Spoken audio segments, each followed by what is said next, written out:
compatriots, earlier this morning I visited the AgroZone site, which we are officially opening today, and I am impressed by the developments. I remarked that there is a mini revolution in agriculture taking place here. And that's what our job is. We've got to keep it working. We've got to say, we can't let it get lazy. We've got to take the plant also to want to produce more.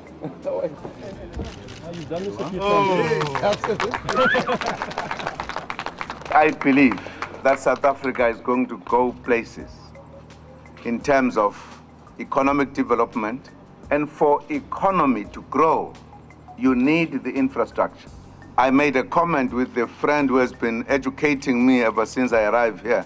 I've learned so many things today. I asked him, are you staging a revolution in agriculture? He says, we think we are making a contribution. We talk about food security. You have it. It's a question of how much we invest. Let us not bottleneck the economy by not having the infrastructure. It's absolutely important. So thank you very much indeed. This is a dream come true. Thank you very much indeed. This airport city is a very progressive step and a very necessary step for our country and for our region. The advantage of the AgroZone is the use of limited growing space for the production of high volumes of high-quality produce.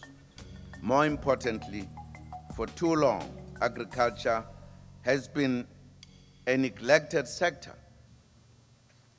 As this project demonstrates, there is real scope for growth, including exports. Today, we are celebrating success and progress. The global economic situation remains fragile. We have to create opportunities locally and regionally, and investing in infrastructure is the way to go. We have carefully examined the successful efforts of other major developing countries' economies who have used infrastructure to stimulate growth and employment. They have succeeded in turning their economies around. We are beginning to write a new story about South Africa. The story of how, working together, we drove back unemployment and reduced economic inequality and poverty. The Dube Trade Port is part of this new story, and I thank you.